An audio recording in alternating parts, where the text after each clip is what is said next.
네, 안녕하세요. 반갑습니다. 이동훈 소장입니다. 자, 오늘은 제가 지난주에 30대 부부를 상담드렸었는데, 상담하고 나서 제가 느낀 점을 좀 말씀드려 볼까 합니다.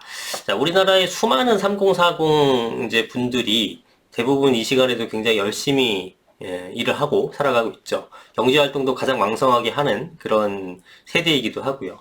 20대 분들은 업무에 있어서는 좀 초보니까 열심히 하고 열정적으로 일하되 사실 성과적으로 봤을 때는 뭐 능률적이진 않죠. 그런데 30대 분들은 초보 틀을 벗어났고 상당히 효율적으로 일하는 모습을 보이는 시기입니다. 그러다 보니까 주어진 업무도 굉장히 많은 그런 시기라고 보시면 돼요. 40대 분들도 좀 더 이제 관록이 생기고 일에 있어서 가장 성과를 많이 내는 시기다 보니까 3040 분들이 사실 업무에 굉장히 많이 치이는 그런 경우가 많죠. 또 뭐 지금 가정주부라고 하시면 그때 역시 이제 결혼 생활 하시면서 40대 되게 되면서 아이들이 커나가는 가장 바쁜 시기이기도 하고요. 그래서 뭐 이런 분들이 뭔가 새롭게 한다는 게 사실 쉬운 일은 아니긴 할 겁니다. 뭐 저도 그래요. 제가 20대 때는 밤을 새서 일했습니다. 누가 하라고 시키지도 않았는데 어떤 날은 진짜 새벽 5시까지 사무실에서 일을 하고 사무실 청소해놓고 사우나 가서 한 3시간 자다가 잠깐 자고 나오고 뭐 이런 날도 있었습니다. 매일 그랬다는 건 아니고 그런 날도 있을 만큼 열정적으로 했던 시기가 20대, 30대를 거쳤는데 근데 이제 그 회사 동기들도 그렇지만 30대는 뭔가 열심히 일하는 만큼 성과가 나오는 시기예요. 그래서 열심히 일을 하고, 또 자기 분야에서 자리 잡고 안정화되기 위해서 또 돈도 많이 필요한 시기고요. 그래서 상당히 일에 매진하는 시기라서, 뭐, 다른 일을 하기가 좀 어렵습니다. 여기에다가 개인적으로 연애도 해야 되고, 결혼도 준비하시는 분들도 있을 거고, 30대 분들은 정말 바빠요. 저도 돌이켜보건대 30대 때 가장 열심히 일하고 가장 바쁜 그런 시기를 보냈던 것 같습니다. 여러분들 비슷할 거라 봐요. 이렇게 바쁘다 보니까 뭔가 다른 걸 할 여력이 없습니다. 지금 워라밸이다 뭐다 해서 일과 삶의 균형을 추구하자 뭐 이런 신조어도 나오는데 이런 말 자체가 나오는 것이 우리 삶 자체가 이렇지 않다라는 것을 대변하는 거죠. 근데 복지가 잘 돼 있는 어딥니까? 저기 뭐 북유럽이라고 해야 될까요? 그런 지역들, 서유럽 쪽 이런 데서는 야근이 어디 있습니까? 6시 칼퇴하는 거고 뭐 아기가 태어났으면은 그 뭡니까? 육아휴직도 아빠 엄마 같이 뭐 몇 년씩 받는 경우도 많고요. 우린 사실 그런 것들이 정당한 권리면서 뭐 당연히 받아야 될 복지임에도 불구하고 좀 눈치 보이고 그런 것들도 좀 있잖아요. 그죠? 네, 특히 아빠가 지금 아직까지도 우리 사회에서 아빠가 육아휴직 받는다는 거에 대해서 사실은 굉장히 좀 색안경을 끼고 보는 경우도 많죠. 자, 어쨌든 이렇게 일에 많이 올인하는 우리나라 사회에서는 다른 뭔가를 해볼 생각을 못 합니다. 예를 들어 부동산을 보시죠. 사실 주거라는 문제가 각 개인에게 있어서 정말 큰 비중을 차지하는 거죠. 굉장히 중요한 내용입니다. 여러분의 자산의 대부분을 차지하는 게 부동산이고 여러분들이 평생 집에서 살아갑니다. 그 형태가 매매가 됐든 월세가 됐든 전세가 됐든 간에 어쨌든 집이라는 거에서 계속 살아야 되는 거예요. 근데 여러분들이 집에 대해서 얼마나 알고 계시냐는 거죠. 그렇죠? 상당히 중요한데 그만큼 비중을 갖고 여러분들이 그거에 대해서 공부할 시간이 있느냐 없다라는 겁니다. 그래서 여러분들이 신혼생활을 시작할 때 부동산 공부가 되어 있었던 분들이 거의 없어요. 결혼 준비하면서 집을 이제 알아보기 시작할 때가 부동산의 첫 입문입니다. 그러니까 부동산 이제 생초짜가 큰 돈 들어가는 집을 사기가 얼마나 어렵겠습니까? 우리는 모르는 걸 어렵다고 생각하고 아는 건 쉽다고 생각합니다. 자, 객관적으로 어렵냐 쉽냐 이렇게 보는 것이 아니라 나의 주관적인 판단으로 어렵냐 쉽냐를 결정한다고요. 예를 들면은 물리학 박사님이 있는데 이분은 굉장히 어려운 물리 문제는 쉽게 풀어내겠죠. 근데 이분한테 요리를 해봐라.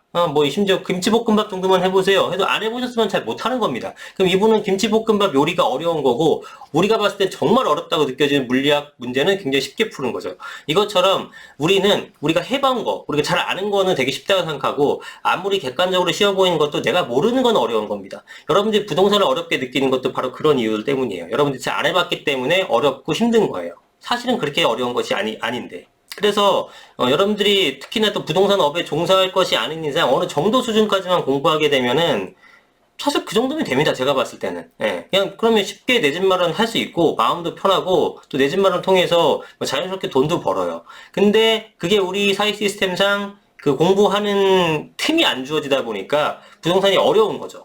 그러니까 불편하고 뭔가 좀 불안하고 부동산 살 때 이러니까 부동산을 살 생각, 집을 살 생각 못 하는 거야. 내 돈 날아가면 어떡하지? 근데 상대적으로 전세는 안전해 보이거든. 2년 뒤에 주니까. 그러니까 대부분의 신혼부부들이 시작을 전세로 하는 거예요. 물론 뭐 돈이 부족해서다라고 이제 말하시는 분들도 있는데 제가 봤을 때 냉정하게 말해서 거의 대부분은 핑계입니다. 전세도 대출 껴서 구입하시는 분들이 많잖아요. 전세 대출 자금 빌려가지고 그죠? 매매도 대출 껴서 구입하는 겁니다. 처음부터 여러분들이 내가 마음에 드는 집은 구하지 못해요. 어떻게 제가 처음부터 마음에 드는 집을 구하겠습니까? 여러분이 마음에 드는 집이 뭐예요? 네, 여러분이 마음에 드는 집은 내가 내 직장에 가까우면서 역세권이면서 대단지면서 뭐 인프라도 잘 갖춰져 있고 뭐 이런 것들이잖아요. 그죠? 그건 90% 이상의 사람들이 원래 초기에 집을 처음에 살 때는 다 구하지 못합니다. 그분들은 이러저런 새로운 전에 뭐 내 형편에 맞는 집을 샀다가 그걸로 또 이제 가격이 올라가면 갈아타기 해서 그동안 모은 돈을 합쳐갖고 더 이렇게 올라가고 점프업하고 이런 식의 과정을 거쳤기 때문에 비로소 살 수 있게 된 거예요. 근데 여러분들은 나는 원하는 집이 이건데 이거를 원하는 금액이 안 되기 때문에 집을 못 사라고 판단하신다면 그건 마인드 자체가 잘못된 거죠. 전략 자체가 잘못된 거예요. 그 과정을 다 건너뛰고 어떻게 삽니까? 그렇게 살 수 있는 사람은 거의 없다니까요? 그래서 그렇게 그런 마인드에 갇혀있는 분들은 난 저 집을 사야겠다라고 생각해서 그거를 살 때까지 저 집이 금액이 될 때까지 돈을 모아. 돈이 잘 모입니까? 네? 쓸 일이 얼마나 많은데? 근데 어떻게 모았다고 쳐? 그럼 그 금액이 가만히 있나요? 그 부동산 가격이 가만히 있어요? 또 도망가 버리죠? 그러니까 그런 식으로 평생 렌트푸어가 되는 거예요. 그렇기 때문에 일단 부동산에 관심을 가지고 이게 첫 번째입니다. 첫 번째, 부동산에 관심을 가진다. 안타깝게도 우리 2030 세대들은 부동산에 관심을 가질 여력이나 여유가 없는 상황이에요. 이해가 됩니다. 하지만 그럼에도 불구하고 관심을 가지세요. 어렵기 때문에 이거 해냈을 때 그 성과가 큰 거예요. 남들이 하지 못하고 있을 때 우위를 점하는 것이 매우 좋은 전략이기 때문에 친구들 주변에서 안 하고 있어 내가 먼저 하세요. 일단 내가 먼저 성공하시고 성공하고 난 다음에 친구들을 끌어주세요. 그럼 돼요. 두 번째로는 여러분들이 부동산에 관심을 갖기 첫 번째고 두 번째로는 부동산의 역사를 좀 공부해 보시면 좋겠습니다. 역사라고 해도 거창할 것이 없이 그냥 지금 2020년도 20년대니까 한 50년 전 1970년대부터 지금 부동산의 흐름을 한번 보시라고요. 가격이 어땠는지만 보세요. 그럼 과연 앞으로의 부동산 가격이 올라갈지 떨어질지에 대한 간단한 어떤 깨달음이나 기본적인 감을 잡으실 겁니다. 세 번째는 가능한 한 부동산을 많이 노출이 되셔야 될 것 같아요. 그게 영상을 보건 아니면 뭐 책을 보고 요즘 얼마나 많습니까? 맘만 먹으면 영상 같은 거 이런 것들 쭉 보시면 되고 책 같은 것도 좋은 책 많잖아요. 이런 책도 얼마나 좋습니까? 부동산, 우상향, 사이클의 법칙. 예, 하여튼 뭐 이런 식으로 많은 뭐 영상이라든가 책이라든가 인터넷 글이라든가 여러분들 도움 줄 수 있는 요소들이 상당히 많단 말입니다. 아니면 하다못해 여러분들 동네 부동산에 가서 부동산 그 중개업 사장님들한테 얘기만 듣는 것만으로도 굉장히 도움이 돼요. 여하튼 이런 식으로 부동산에 가능한 노출이 돼가지고 계속 그런 어떤 정보를 듣다 보면은 여러분들이 스스로 뭔가를 판단할 수 있는 그런 날이 옵니다. 그럼 그때부터는 내 집 마련을 이상으로 투자를 할 수 있을지 안 할지 결정하실 수가 있어요. 내가 이 정도면은 투자를 할 수 있겠는걸? 라는 식의 생각이 들 때가 있습니다.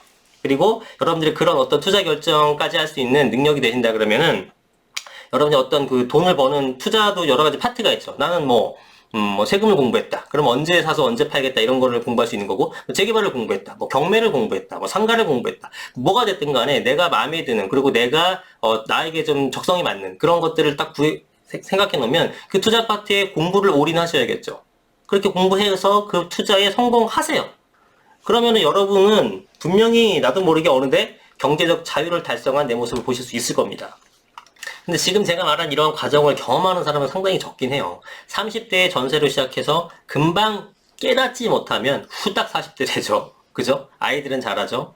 부모님들은 연로하시기 때문에 이제 또 돌봐드려야 되는 시기가 됐죠. 용돈도 드려야 되고.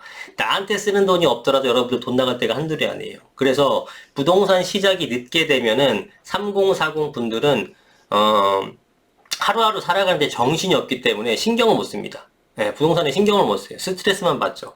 특히 지인 중에 나는 지금 잘 못하고 있는데 부동산에 성공한 친구가 있다. 그러면 스트레스가 극에 달하죠. 근데 하지만 막상 40대가 넘어가고 하게 되면은 그때부터 뭔가 새로운 걸 시작한다는 게 실제로 진짜 어렵긴 합니다. 현실적으로. 그래서 여러분들이 어떤 걸 선택하느냐? 포기를 선택합니다. 그리고 나서 자기 합리화를 합니다. 그냥 뭐 무턱대고 그냥 집값은 너무 비싸. 집값은 떨어져야 해. 예. 집값은 떨어질 거야 라고 하는 것도 아니고 그냥 떨어져야 해. 예.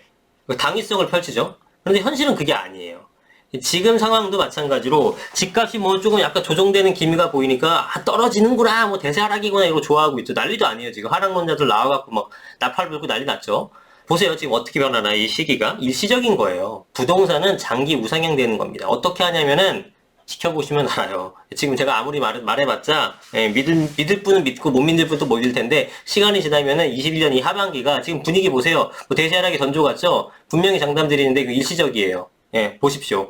그래서 이게 여러분들이 이런 어떤 현상, 지금 돌아가는 상황을 보고 여기에 흔들리지 않고 이거는 이렇게 되니까 이렇게 될 거라고 확신을 가질 수 있는 어떤 그 정도 능력까지가 되시게 되면 그게 사실 많은 공부가 필요한 건 아니에요. 적당한 공부가 필요한데 그 정도까지만 되시게 되면 여러분들 이런 거에 흔들리지 않고 투자를 잘 하실 수가 있습니다.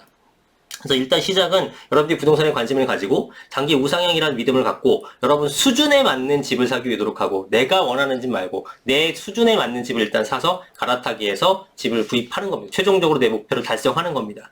그래서 꾸준하게 부동산에 대한 관심을 놓지 마시고요. 그럼 여러분들이 새로운 시각을 갖게 되고 새로운 세계를 경험하시게 될 겁니다. 여러분들 평생 살아야 할 집에 대해서 평생 무관심으로 일관한다? 너무나 아니라는 삶 아닙니까?